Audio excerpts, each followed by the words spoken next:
Гогичино, елата с нас сега да учим за ананаса, колко е красота. От фермата чак до твоята чиния, сладък и ярък, ах, каква магия! Гоги казах, хайде, тръгваме навън към фермата за ананаси под слънчевия звън. Бери ги свежи, сочни, сладки ананасите са дарче, вкусно и приятно. Бери ми, белди, стискай ананаси от дървото, нискай от фермата до чашата, свежи златист. Ананас е вкус, чудесен и чист. Виж ги как блестят, ананасите зрели, почти ни викат, ще ги берем внимателно по един.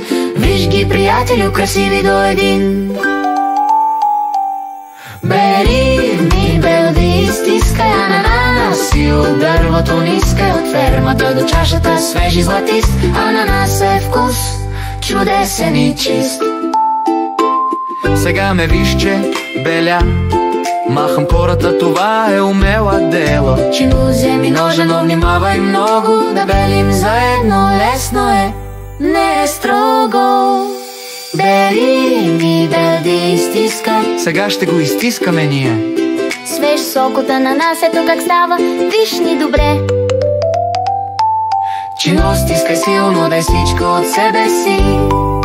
Сока тече Каква гледка, нали? Бери ми, белди, стискай ананаси от дървото, нискай от фермата до чашата, свежи златист. Ананаса е вкус, чудесен и чист.